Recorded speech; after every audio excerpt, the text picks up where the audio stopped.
دوسری چیز یہ ہے کہ پاکستان میں ڈیفالٹ اب نارمل نہیں ہے، پیسے آنا اب نارمل ہے۔ پاکستان پہلے دن سے ڈیفالٹ ہی تھا۔ ایون جناح صاحب واز دا فرسٹ مین جنہوں نے آتے ساتھ امریکہ سے $5 ارب کی ایڈ مانگی تھی، اور پہلی پاکستان میں شپمنٹ ویٹ کی 1949 میں آ چکی تھی۔ دوسرے سال سے پاکستان نے بھیک مانگنے کا آغاز کر دیا تھا، ٹھیک ہے، اور اس کے بعد میں ساری کی ساری انرجی ریاست کی امریکہ سے پیسے لینے کے چکر میں تھی۔ انہوں نے کہا کہ ہم رشیا کے اگینسٹ الائنس سائن کر دیتے ہیں، پیسے دے دیں ہمیں کسی طرح۔ ایوب خان نے بھی ساری انرجی جس پہ لگائیں، اور باہر سے پیسے آئے، وہ پیسے اکٹھے کیے، ہتھیار ڈیولپ کیے، انڈیا پہ مارز کھول دیے۔ انگریزوں نے کہا کہ بھائی یہ کیا کر رہے ہو، ہم سے تو کہا تھا روس سے لڑنا ہے۔ تو یہ ہے کہ 65 وار میں ایک ڈاؤن فال ایسا شروع ہوا اس کے بعد سے کہ اس سے پہلے so called decade of development آپ کہتے ہیں کہ پاکستان بڑا امیر ہو رہا تھا، تو وہ باہر سے پیسے آ رہے تھے، کمانے تو آپ نے سیکھے ہی نہیں۔ انڈسٹری ساری کہاں تھی؟ ایسٹ پاکستان میں تھی۔ 71 میں وہ تو علیحدہ ہو گیا، پھر آپ کے پاس کیا بچا؟ کچھ بھی نہیں۔ تو بھٹو صاحب نے کہا اب باہر جاؤ، اب باہر جاؤ، مڈل ایسٹ میں نوکریاں کرو، ٹھیک ہے، وہاں جا کے سستی لیبر کرو اور پیسے بھیجو۔ آج تک وہی چل رہا ہے۔ تو ہم نے کبھی پیسے کمانا نہیں سیکھے، جنگوں سے فائدہ اٹھایا۔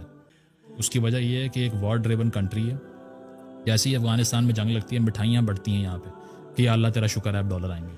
اب مسئلہ یہ ہے کہ امریکہ چلا گیا تو ڈالر آنے کا کوئی طریقہ نہیں ہے، اور جب بھی پاکستان کی اکانومی میں بوم آیا وہ باہر سے پیسہ آیا، یہاں سے کچھ ڈیولپ نہیں کیا۔ سارا اکنامک انالیسس کرنے پاکستان کے 70 سال کا یہی ملے گا آپ کو کہ ایوب صاحب پیسے لے رہے تھے امریکہ سے، اکانومی بہتر ہو گئی، ٹیمپریرلی ہوئی، ٹھیک ہے، وہ ختم ہوا 65 وار کے بعد۔ 71 میں پاکستان علیحدہ ہو گیا۔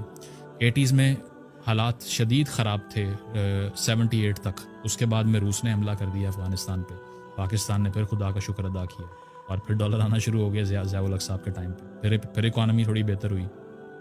پھر 98 میں ہم اسی ڈیفالٹ پہ کھڑے ہوئے تھے، $2.5 ارب اکاؤنٹ میں رہ گیا تھا، فارن کرنسی اکاؤنٹ سیز ہو چکے تھے، لاکر تک سیز کرنا چاہ رہی تھی گورنمنٹ، کچھ نہیں بچا تھا، ٹھیک ہے، اور پھر دوبارہ سے مشرف صاحب نے کو کیا، ٹھیک ہے، ہمارے اوپر ایمبارگوز لگ رہے تھے دنیا بھر سے کیونکہ ہم نے نیوکلیئر ٹیسٹ کر لیا۔ تو اللہ تعالیٰ بھلا کرے اسامہ بن لادن کا کہ اس نے ٹوئن ٹاور والا اٹیک کیا، وار آن ٹیرر شروع ہوئی، مشرف صاحب نے کہا یا اللہ تیرا پھر شکر، تیسری بار اب ڈالر آئے گا، وار آن ٹیرر شروع ہو گئی، پھر پیسے آنا شروع ہو گئے۔ مشرف صاحب کو لوگوں نے کہا یار کتنا زبردست اکنامک مینیجر ہے۔